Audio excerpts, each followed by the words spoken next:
Hello and welcome to the Nerdy Photographer Podcast. I am your host, Casey Fatchett. This is our second Nerdlet micro episode focusing on the more technical aspects of photography. And this one is going to be about posing principles for portraits. But before we get started, I just wanted to read another review that we received on Apple Podcasts. This one is from another guy with an opinion. Casey is awesome. Great advice, even if you're not a professional photographer. And it's funny, so that too. Oh, thank you. I really appreciate reviews because they help other people discover this podcast. So if you have the time to leave a review, just know that it does help me so much. Or just tell your friends about the podcast. Or do both. As an independent podcaster, these things are the lifeblood of getting new listeners and keeping the podcast going. So I really appreciate it. All right, let's get into this episode where I will be talking about posing principles for portrait photography. If you followed me for very long, you probably know that I am not a big fan of posing people. I prefer to prompt my subjects to get more natural reactions out of them. However, I think that it is important for all people photographers, people who take portraits of people, to know some basic principles of posing.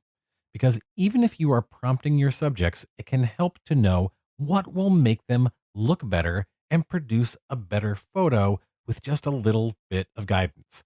So here we go. Number one, angles improve everything. Angles and lines lead the viewer's eye around the photo. Straight lines do not elicit interest. Arms hanging straight down to the side, not good. Standing straight like a beanpole, not good either. People standing in a straight line, not interesting. Whatever you are working with, you need to create angles, whether it's with your subject's arms or legs or how you position a group of people, putting them on different levels so that you're creating angles between their heads or their bodies. Straight lines just aren't interesting. Create angles in your photos. That could be angles between people, even between people facing each other, creating space between the bodies and then creating an angle. Angles help every photo. We'll discuss rules and theories of composition in greater depth in some other episode in the future. But for now, just remember that angles are your friend when it comes to posing in portraits. Number two, whatever is closest to the camera is going to appear the largest.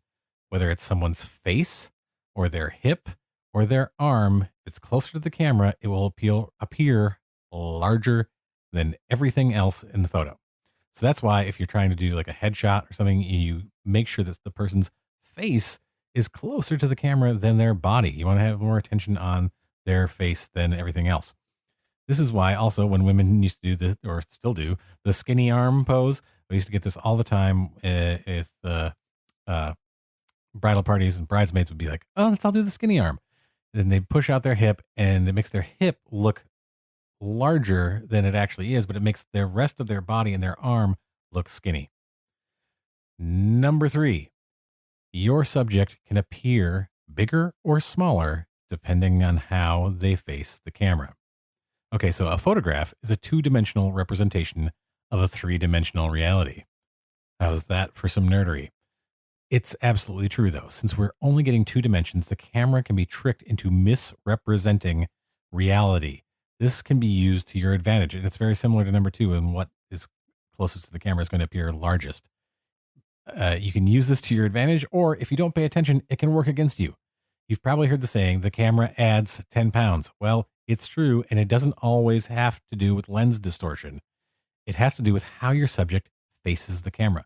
Facing straight on with their shoulders parallel to the plane of the camera makes the subject look larger. Creating an angle away from the camera with the shoulders makes the subject appear smaller. Learn how to use this to your advantage. If you want your subject to look tough and imposing, have them face the camera straight on. If you want them to look thinner or more approachable, have them stand at an angle.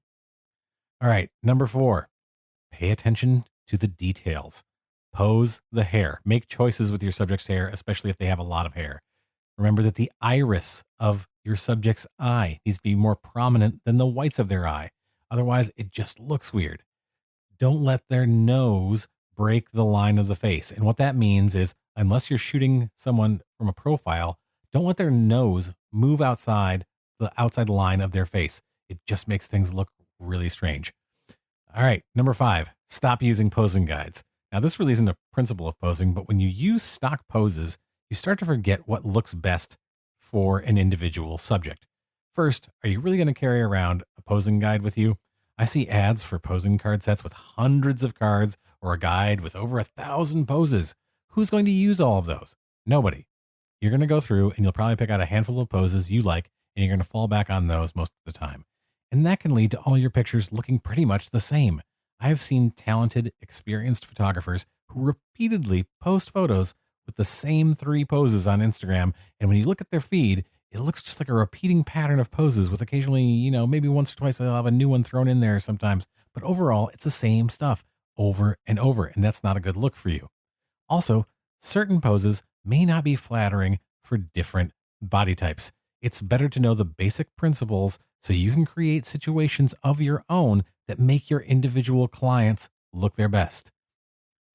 And that's all for this episode. I hope you found this informative and a little bit entertaining. Please share with your photographer friends. And until next time, stay safe and stay nerdy.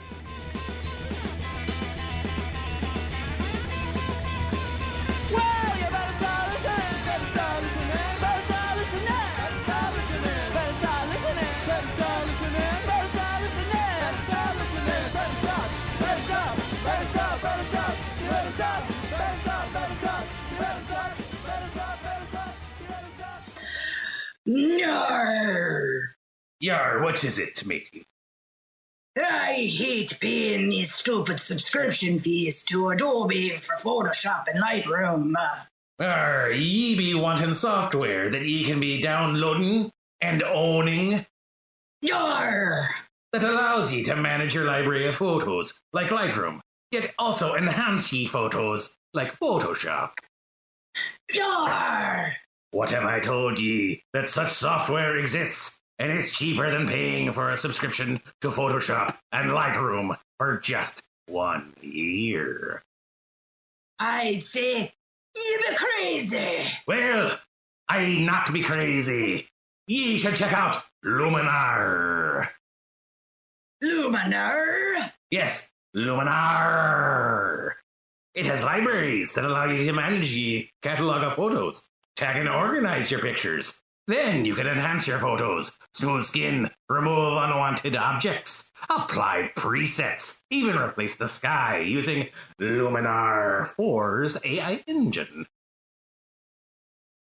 Whoa! Yes, it be impressive. Yet, ye can even use it as a standalone program or as a plugin for Photoshop or Lightroom to take your photo editing to the next level. Do I need a map to find it? Nay, ye can get thee to nerdyphotographer.com/recommends/Luminar. Where they be? nerdyphotographer.com/recommends/LUMINAR. R. Yar. Yeah, yar. Yar, yar, yar. Yar, yar.